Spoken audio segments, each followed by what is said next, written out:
Welcome, everybody, to this week's Brett and Matt show. I'm Brett. This is Matt. As always, look at that handsome devil right there. Take a look at him. As usual, this week we're going to discuss the NFL. I know it's Monday, so we still got tonight's game to go. But scheduling things kind of make it difficult to get these in, so we're taking it when we can. But first, we just were mentioning off camera here, college football. Talking about Melvin Gordon.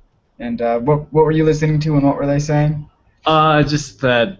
Well, the Badgers beat Illinois, but considering I think Illinois came into the game with like the fifth worst rushing defense in like all of college football, so they're terrible.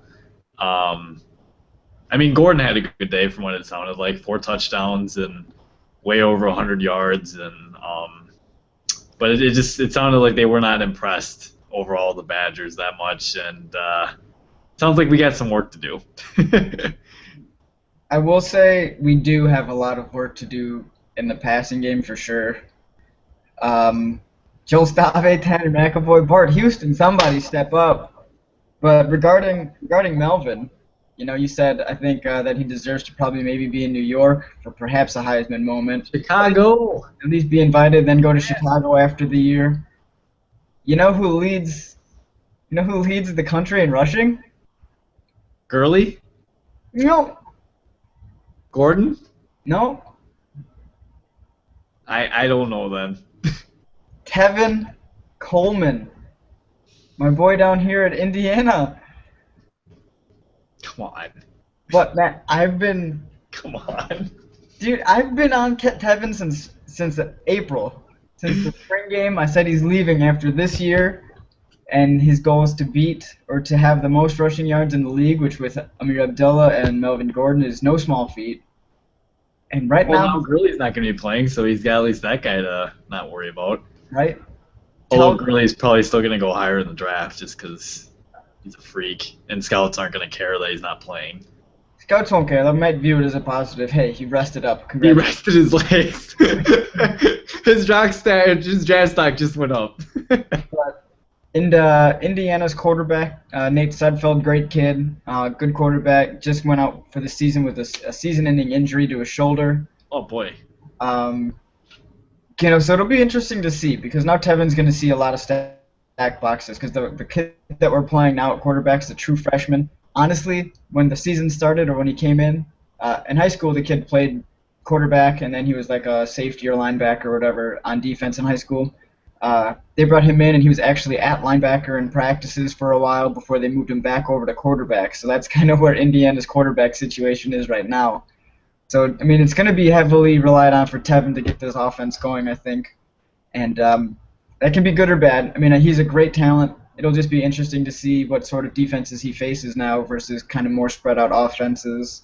Maybe he doesn't see quite the front that he's going to be seeing now. I'm going to be interested to see where he goes. From here for the next half of the season. How big is he?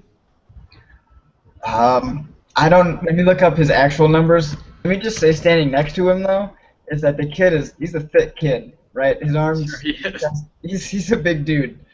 Let's see, roster. Tevin Coleman is listed at 6'1", 210 pounds. Okay.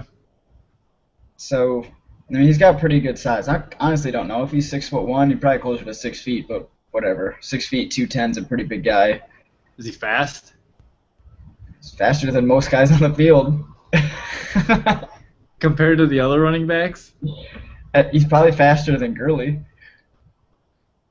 I don't think he's going to be quite as fast. He's a different runner because Melvin Gordon's hard to. I don't know how fast Melvin is because he is the long strider. So I think he's just a deceptive speed kind of guy, and I can't figure out if he's fast or not. Interesting.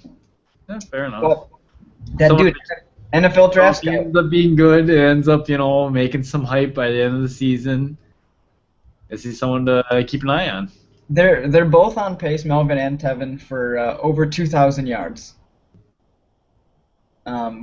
Which doesn't happen often that one guy goes over 2,000. So if they could both get to 2,000, that would be a pretty amazing feat for both of them. And I mean, I know Andre Williams from Boston College did it last year. I think he got invited, I believe, to New York. I mean, it was more or less just a, hey, you get over 2,000, you get to go to New York. So I mean, and Right. that's if Tevin can get there for just for the state, or not for the state, but for the program of IU's football program, if he got to 2,000 yards and just got a courtesy invite to New York, like, that would be a major accomplishment, especially because I hate to say it, I don't know how many games this team's going to win, especially now that Nate's out at quarterback. I mean, they play in the East, so they still got Michigan State this week, and they got Ohio State later. So since we're here talking about IU football, Hmm. you talk to your boy Cody anymore? No, no, I don't talk to these guys after they leave unless they're still in town, which means that they're not in the league. I was just wondering if I mean I don't follow the Denver Broncos very closely, so I don't know how he's doing. I feel like I don't see him on the field very much though. He's kind of buried though, unfortunately for him. Emmanuel Sanders is a really good football player.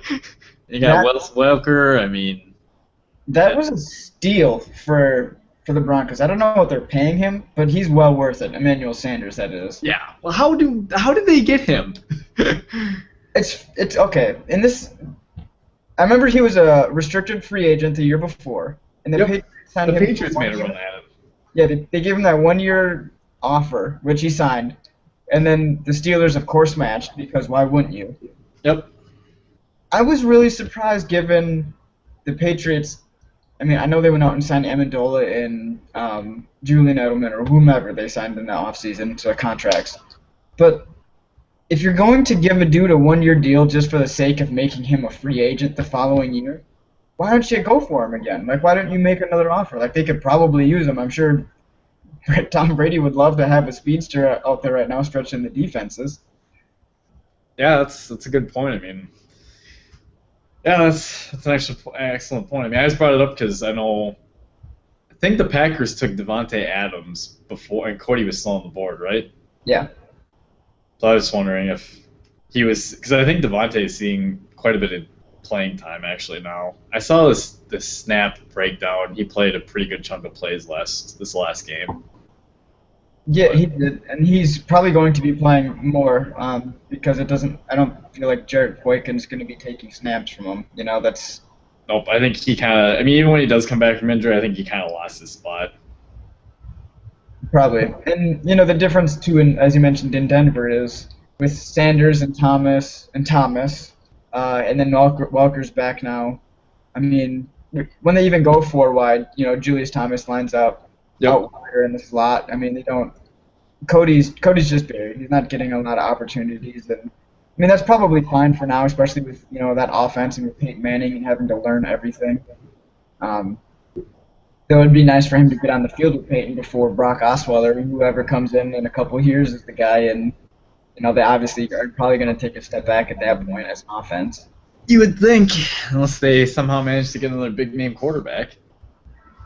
Uh, I looked at somebody tweeted something out. It was who the free agents for Denver are. Uh, let's see. Here is their unrestricted free agent list after this year. They got Demarius Thomas, Julius Thomas, offensive tackle Orlando Franklin, defensive tackle Terrence Knighton, sorry, cornerback Chris Harris, safety Raheem Moore, Wes Welker, Quentin Carter, Jacob Tammy. Like, if they don't win a Super Bowl this year, who knows? I don't know how many of those guys are going to be able to keep. Yep, because you gotta think they spent a lot of money this last year, so that's a lot of guys to have hit the free agency board. A tight end who's probably worth Jimmy Graham type money. Demarius Thomas is clearly worth top receiver money. Pretty good. Orlando Franklin's a pretty good player. Terrence Knighton had a hell of a season, or playoffs, I believe it was last year. He was making his presence felt. Yep. Chris Harris, I'm high on as a corner. Um, it- they're gonna face some questions unless they get guys to take 2 3 year deals to stay with Peyton Manning and that team and try to make another run for it. It's true.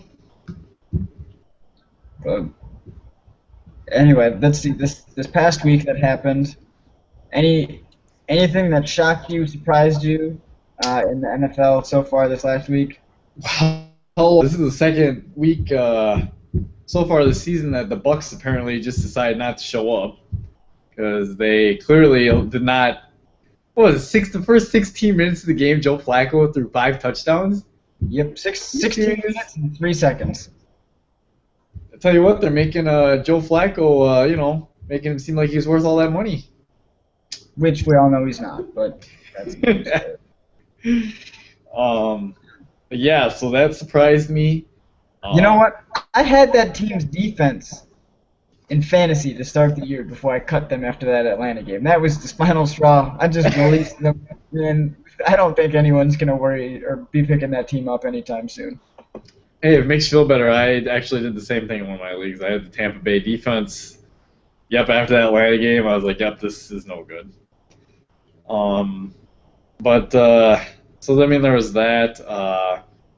The tie surprised me between the Bengals and Panthers. Mike Nugent, make the field goal. Okay, and I also tweeted it out during the game too. That dude after Cam Newton completed a pass, the guy tackled him in play with like 16 seconds and the clock's ticking because they don't have any more timeouts left, Carolina. And that Bengals guy, I think it was like 12 seconds left. He was hurt. He laid on the field. Dude, you gotta get up and run off the field. It was a shoulder or whatever it was. Yeah, you're in pain. I get it. But you just gave Carolina a chance, man. Like you gotta. Somebody should have just literally grabbed him by the feet and ran him off the field. Like they just dragged him off the field because that cost your team. I mean, it gave Carolina a chance to spike the ball and be comfortable instead of having to rush everything. And that, I mean, maybe it cost them. Maybe it did. Obviously the field goal kick in the overtime as time expired pretty much cost them too. But man, I couldn't believe he got hurt in that moment, making the tackle in play. That's so sad and so disappointing. But it's true. Nugent missing that kick. I mean, the fans started cheering because they just automatically thought it was going to be good, and then they realized that it wasn't good, and then all of a sudden it's like, really? Like, did that just happen? I think for me, I mean, okay, finally we had a Thursday night game that wasn't like a 40-point blowout. I mean, that was kind of nice. Houston did everything they could to give the Colts the run for their money.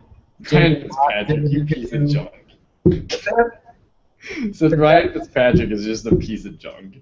I'm sorry. Like, really? The game's on the line, you're just going to drop the football? Yeah, right? Okay. There's a reason that he's a journeyman, for reasons like that. There's that, and then also, if you go back and watch the replay, was it DeAndre Hopkins? He gave zero effort in recovering that ball. He kind of jogged over and then dove on the pile after it was clear that the Colts recovered it. He was the fastest guy in the area, may have been one of the closer guys, gave zero effort. He wanted no part of trying to get into a pile to save the game, which is disappointing. I mean, that guy's on the other side of the ball, like J.J. Watt doing literally everything he can, and then it was honestly just sickening to watch, I thought. Yeah, I was going to say Arian Foster had a heck of a game, too. Yeah, oh, my God. He is – Arian Foster, I will say this. Like, I don't know if you've been hard on him or if I've been hard on him, to tell you the truth, but he is really fun to watch. Like, his patience and ability to wait for, like, things to open up is awesome. I remember watching that game on Thursday and thinking, like, there were so many times like he was just patient, and all of a sudden he'd bounce and there's a freaking hole, and, it was fun. He's smooth. Like, when he runs, he's gliding. It's like he doesn't take, you never see, like, a hard step. Even when he, like, gets that pivot plant in the ground, it's, like, just so smooth and silky the way that it happens. I mean, it's actually really beautiful to watch, like, when he's not hurt. Like, he's a really good running back. Definitely. But anyways, about one more thing about the Texans. So I'd gone back and forth with this with a couple buddies at work. So Brian Hoyer has obviously been playing very good football for the Browns. The Browns are in an interesting situation where he's playing good enough where I think you have to pay him now. I said before that he's going to go to free agency, that he's auditioning for another team. But I really think he's playing good enough that they almost have to pay him now. But if they don't, if he were to go to the Texans, that would be an awesome fit. That would be exciting. Texans would have their quarterback, I think. Are you not sold on Brian Hoyer? No, I think I was the only one giving Brian Hoyer credit on this show. Before that, I've changed my mind on him. I can't deny it anymore. He's playing really good football. You look at the Browns, and they are 3-2, which is obviously pretty good, much better than I think most of us expected. And they're this close really to being 5-0. But I guess you could say the Titans' win was also that close, and so was the Saints. I mean, they've been all their games except for this last one against the Steelers were really close. They beat the Saints by 2. They lost to the Steelers on a field goal at the end. They lost to the Ravens by 2, and then they beat the Titans by 1. Then blew out the Steelers in the rematch. What Brian Hoyer is doing is he's not playing bad enough for them to lose a game, like you've seen with them and a lot of their other quarterback situations, which is great. And they're doing this, by the way, without Josh Gordon on the field. Yeah, and that's what I was getting. Like, if you went to Houston, like, you'd have Andre Johnson, you'd have DeAndre Hopkins, you'd have Garrett Graham. Arian Foster still in Arian Foster. I mean, they would have a legit, and they wouldn't have to spend their first-round pick on a quarterback then. They could spend it somewhere else. Well, they got defense is already really good. What? Well, they got Ryan Mallett now. That's true, I know, but... And Tom Savage, the guy that was randomly getting... Okay, Tom Savage has got a long ways to go, all right? Let's just be clear about that right now. By the way, you remember... Oh, no. Do you remember that boy, the guy you made fun of in Arizona, that actually looked... Logan Thomas said he went for 8. Come on, Brett. Oh, my goodness. Did he play this week? No, he didn't. I just felt like bringing his name up. I was going to say, because he played in the preseason, okay? He looked all right. In his relief duty last week after Stanton got hurt, he went 1 for 8, so... Well, that one pass was really nice then. But speaking of the Browns, check out their upcoming schedule. Their next 3 games: Jaguars, Raiders, Buccaneers. Yeah. They could be like 6-2. They could be like. Let's not get ahead of ourselves. Remember that year where Derek Anderson led them to the playoffs because they beat all these crappy teams? Yeah, well, that look at another one of these scenarios, are we? I mean, I think that might be the case. Like, if you look at the teams they beat. Okay, I don't think the Steelers are pretty average. The Titans stink, and the Saints, especially early in the season. Dude, the Saints are not good. Let's be clear on that. They're not the same team they were last year. And then if they win their next 3, Jaguars, Raiders, Bucks. That's the other 3 worst teams in the league. I don't know about you, but I'm pretty sure I was dead wrong about the NFC South. Pretty sure I said Carolina was going to finish last. Yeah, I don't think that's going to happen anymore. Nope. Those Bucks pretty much have secured their fate as maybe the worst. I know the Jacksonville Jaguars haven't won yet, but my God, Tampa Bay, the way they've played, there's no fight in some of those games. Like, they just get blown out and then it's just over, like after like a quarter. Yep. And with the Lovie Smith coach team and with a Lovie Smith defense. Maybe he's a little overrated. Maybe. Or maybe, getting rid of Darrelle Revis for no reason at all was a pretty piss-poor idea. I don't really know. Yeah, I don't know, man. That was obviously not a deal that's working out in their favor at the moment. Other things to talk about. Seattle. I was going to say Seattle and the Cowboys. I can't believe we're talking about this. Dallas. All right, I'm just going to ask you right away. Buying or selling the Cowboys? Here's why I'm going to buy them, being a legit contender right now. Okay, buy them to beat the Eagles and win the division. Buying. Ooh, wow. Shoot, I said it. I didn't expect myself to say that, but it came out. And here's an issue, though. DeMarco Murray's going to be killed at some point this season. He's He's on pace to carry the ball like I don't know, 27 times a game, maybe, or something ridiculous. Like he's on pace for over 400 touches, which you don't want to do that to your running back. So hopefully at some point they start getting Joseph Randle and some of these other guys involved, which is fine because that offensive line, the way they block and the way they set things up, is the backup can pick up some yards when they need it and don't worry about DeMarcus getting hurt or fumbling, which he almost did a couple times yesterday and was lucky not to. Um, but the offensive line's good enough to have them be consistent in the run game. The defense to this point has played really well. Much better than expected. Much better than expected. Probably much better than their talent says they should be. And you might expect that to kind of fall back to, where you expect them at, middle of the pack type. But even then, offensively, and if their defense can maintain a decent play, they should be in most of those games. And then in the East, you got the Giants and the Washington are the other two contenders. There's not much there. So it's going to be them and the Eagles, and I mean they just went into Seattle and beat Seattle, and they, other than a couple special teams plays, they dominated that game. Seattle minus the game against the Packers. Seattle, I think, looked very average minus the game against the Packers. They thoroughly dominated us, but they lost to the Chargers. Who'd they beat the week after? I do not. For the Cardinals or 40, I have no idea. Was it even a team? Let me check it. I can't think of who it was, but I know they. I think they won, anyways. Probably the Rams, the worst team in that division. I got the schedule pulling up here soon. As soon as my computer has the willpower to do something about it.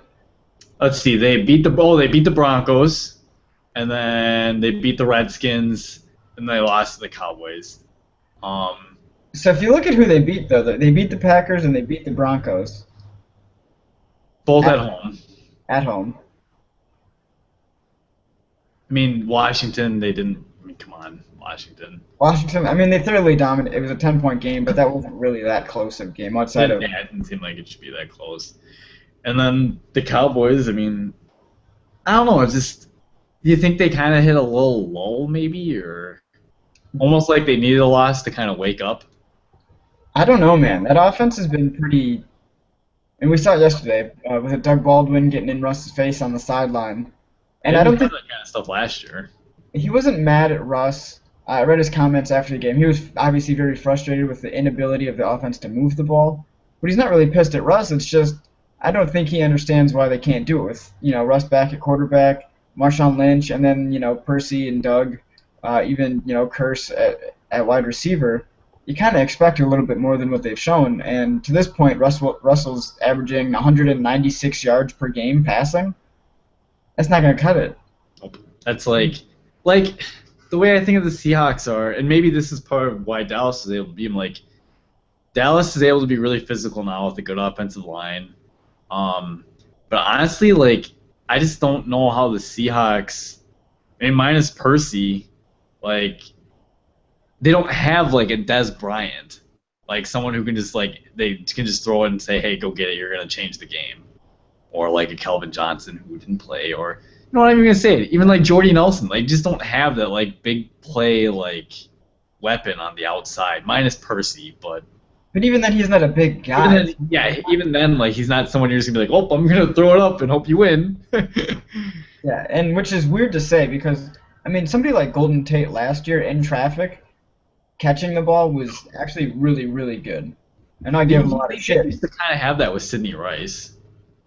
Yeah, but he could never stay healthy. But he didn't stay healthy, so that shouldn't count anyways. So I mean, you're right. They are missing that, and two. If you look at the strategy that the two teams that have beaten them have used, it's a lot of running to set up shorter third downs and then timely third down passes when you need them to continue to move the chains.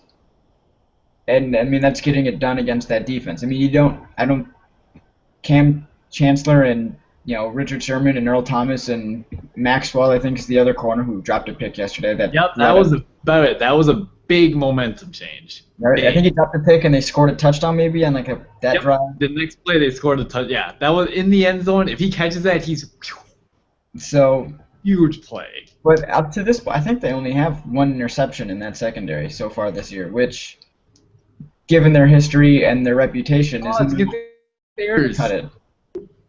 it. Piece of junk. um, so yeah, I don't know. I don't think Seattle. I don't know if Obviously, last year was a magical sort of run, and I still think that they're a very good team. It's just I don't know why they're not playing better. Maybe I don't know. We both thought going into the season that they did lose quite a few pieces from their team. Maybe some of that's starting to show a little bit, but yeah, I don't know. For them to be playing the way they are, and the Cardinals just keep winning. Like, doesn't matter who gets hurt. It doesn't matter what happens. Like, they just keep going. They're winning the division. I mean, leading it. Yeah. And I mean San Francisco even. I mean after that first couple weeks we were all maybe like, well maybe San Francisco's not quite as good as we think. But I mean they've been playing pretty decent, right? But the Chiefs should have won that game. Come on. I don't Let's be care who real about this. could have done Coulda, any. woulda, shouldas. I know, but they should have won that game.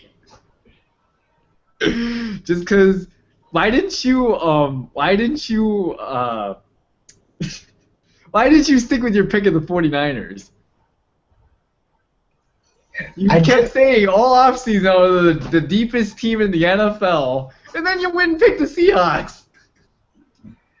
I said they were the deepest team before some injuries and some other unfortunate suspensions happened, and I didn't honestly expect them to play. I mean that. I mean they're also what 3-2. They lost to the Bears, They lost to the Bears.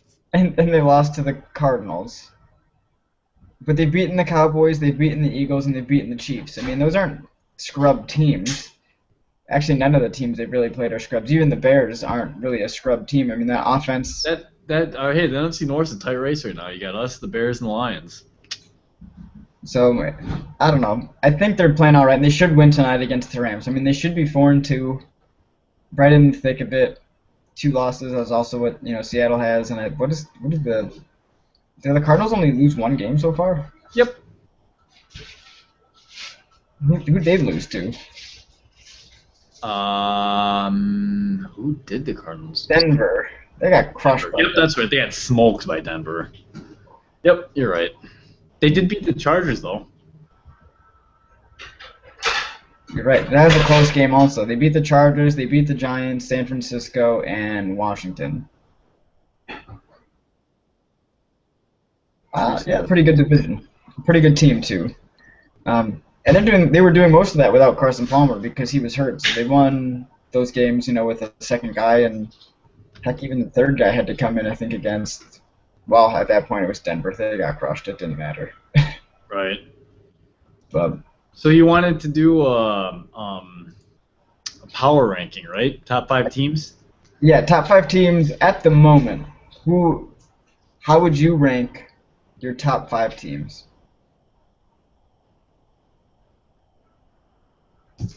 Gotta think about this. This was kind of just brought up before the show, so we didn't really prep this. It's kind of just offhand here. While you're writing some things down, I'm gonna go ahead and give my top 5 teams. I'm gonna go Yeah, you give yours. in reverse order. In reverse order. So starting with number 5. Yep. Starting with number 5. And this is kind of tough. Let's see, 1, 2, 3, 4. Who's going to be my 5th team? I got my top 4. I just need that number 5. It's not going to be New England, I'll tell you that. No, definitely shouldn't be New England. There's a couple teams here that I'm going to throw out that are going to be in contention for that 5th spot. So these guys are going to be like, honorable mentions, just missed the cut type teams. And I know we just talked about them. The Cardinals, I think, should be in that conversation, as well as San Francisco, and despite the way they played Seattle. Basically, any NFC West team probably realistically is still a top 10 team other than the Rams. Detroit and Green Bay should be in the mix. Cincinnati. I'm going to give it to Cincinnati. I know they didn't win this week, but I think they're a pretty good team. And then the Patriots would be there. So it's probably like, rounding out the top 10. The team I'm actually going to give number 5 to is going to be, man, that is tough. And the Colts are in there too, but and then in that division, the Colts have got. I don't know if they're a top 5 team, but they surely got a pretty. Is it running away with that division? Yeah, I mean, I know Houston's played pretty decent, but that offense isn't going to be good enough to hold up. I'm going to give it to Green Bay though, just because of ever since he gave him that relax.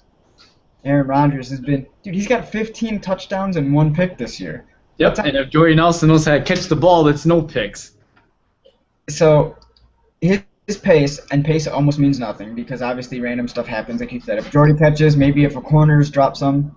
But he's on pace right now for 40 touchdowns and 3 picks. Pretty good. I don't know if the year he won MVP. Just saying. I don't know, man. He had 46 touchdowns and I think like 6 interceptions. Yeah, so I mean it's way better than that, in my opinion, from an efficiency and ratio standpoint. What? Yeah, so I'm going to give Green Bay that number 5 spot. Number 4. Wait. Time out. You just put Green Bay at number 5? We have the 32nd rush defense in the entire league. I don't care. Not at the moment. What? Not at the moment. Because I don't... And here's the issue. Okay. I could give it to the Cardinals. I don't feel very good about that offense. I mean, that defense is going to keep them in games. I don't feel good about that offense. San Francisco is probably in the mix. San Francisco is not a top 5 team, right? That's what I'm saying. San Francisco, Seattle hasn't been playing. I feel like they're barely a top 10 team. And then you got New England, and you have the Colts, and those are probably about the extent, and the Bengals. That's the extension of perhaps teams I would consider top. Though the Ravens have actually outscored their opponents by 67 points this year, which is outstanding. Still don't like them, and I don't like Joe Flacco, so I'm not going to give him any love at number 5.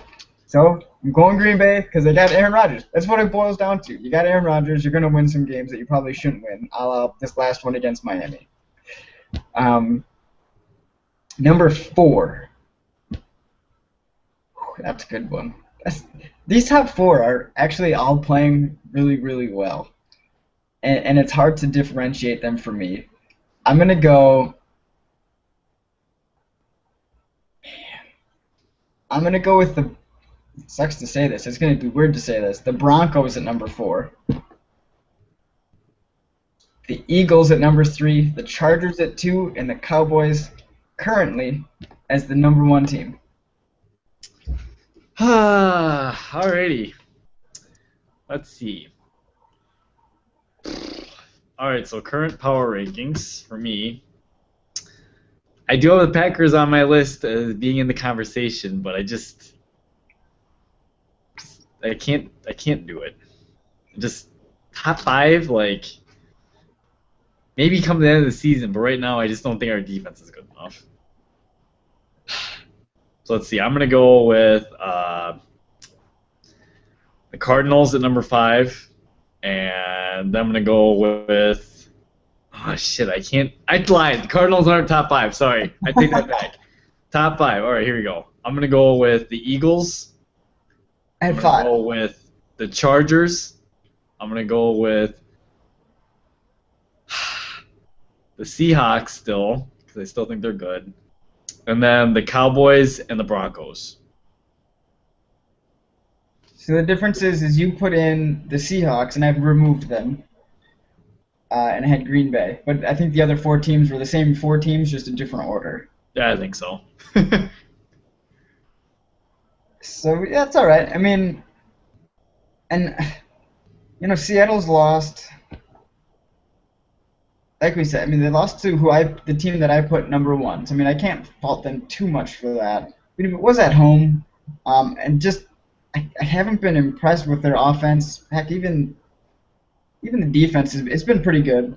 So I can't give them too much. But I mean, if they're going to want to be a top 5 team and have a chance to contend again this upcoming season, they've got to get some points on the board.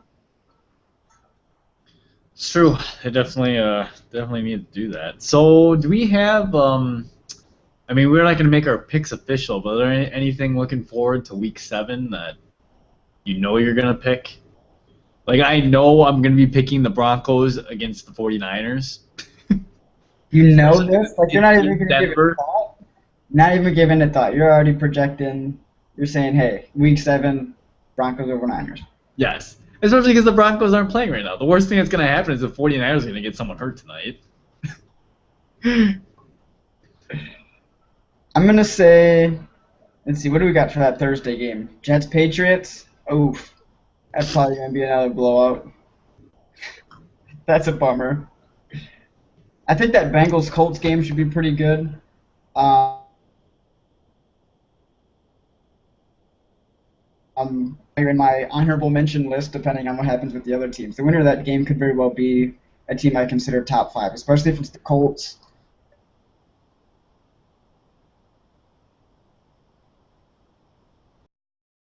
Probably now. How long is he out for? I don't know. While. So, that's gonna should be a pretty interesting game. The Saints, Lions, and the Panthers and Packers should be a pretty good game. Pretty good games, I think, and have a lot of meaning in terms of playoff races. And then you mentioned that 49ers and Broncos game. Then I'd also love, just because obviously huge J.J. Watt fans, that Monday night game, Texans Steelers. I'd love to see the Texans get a win and at least keep some pressure on the Colts to do well. God, who signed that up for the Monday night game? Right? Neither Thursday. None of these games have been any good. I don't know who's doing the prime time scheduling, but there's no good games on prime time. It's true. So they've done a pretty bad job. So yeah, we're not making picks today. Is there anything else NFL wise? Victor Cruz's injury obviously is Yeah, kind that of was brutal. disappointing. Like you hate to see. You could see the emotion on his face too. And that stupid ass Philadelphia Eagles radio commentator that tweeted out about Victor Cruz being done and then mocked the fans and told them to dance to that. I think he's a jackass, but he came out and apologized, I guess, or whatever. Other news too, by the way, not NFL related. Kevin Durant and his injury out for at least 6 weeks. It could be up to 8 to 10 to 12, maybe even before he's in game playing shape. That's a big injury. I mean, obviously the reigning MVP, and nice thing is they have another superstar on that team, so hopefully they'll still be able to win some games at least. But the West is super competitive, so I mean, it's gonna hurt, no question about it. I still think the Thunder will make the playoffs, but I don't think they'll be a super high seed now necessarily. How fun is it going to be, though? Okay, even when Kevin Durant was there, Russell Westbrook would put up 25 to 30 shots a game. Without KD, oh my God, dude, we're going to get to see Russ Westbrook score like 55 points a game and just take 40 shots. It's going to be funny and fun and exciting. They probably won't win. I hope he doesn't get hurt. Watching Westbrook just run around and just do everything himself and try to be Superman, that will be fun. Oh, by the way, I want you to remember, you picked the Bulls to win the East, by the way. Just so you remember, you picked the Bulls over my Cavs. Speaking of your Cavs, LeBron James doesn't even know what team he's playing for anymore. Oh, my God. He set that pick on his own guy last night. You know what? It was preseason. He gotta get these things figured out. It's a good thing he doesn't play Miami until I think Christmas. So got a few months to figure out what team he's on. I hope he figures it out. No, but that team should be pretty good. I haven't paid much attention to NBA preseason because it doesn't mean anything.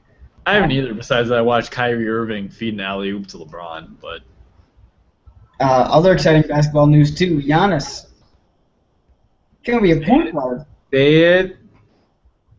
Come on, Brett. Say his last name. Giannis, back of his jersey. Oh my god. By the end of the season, you're But gonna have to learn his name. yeah, only if he starts playing well. If he doesn't, then I don't care to pronounce his name. Oh, come on. He's the future of our team. You want him to play well. Him and Jabari could be pretty fun. And I mean, Brandon Knight's actually a pretty good scorer. I think we have some good pieces there. Oh Larry man, Sizzle, you really Sanders. a 6'11" point guard. What the hell are we doing? You can't put a 6'11" dude at point guard. Hey, he's learning from one of the best, Brett. Yeah, he's learning from one of the best point guards. His coach is still a dick. Oh my god. You know what Jason Giannis' Kidd is an ass. scouting report said? Point Said forward. point forward on it. Right, they're basically gonna have him play that. Well, only LeBron was like big enough and skilled enough to do that right away. I don't know if he's Hey, sometimes KD brings the ball at up. least right away. That's true. And they did it in Basically, if he summer can be- league, so I guess if you're gonna try it out, you might as well try it in the preseason. If he could be even a poor man's KD, I would take it because That a would poor be man's awesome. KD is going to be a pretty good player. He can't shoot as well as Kevin, that's for sure. At least not yet, anyways, yeah. He's got all the athleticism, though. Like, he can get down the court, he plays above the rim, plays good on defense. Actually, last night, there was a highlight of him blocking the shot, then running down and getting the dunk. Those are always fun times. Yeah, because he blocked it, and then he ran down and got the assist, like right near the hoop, right?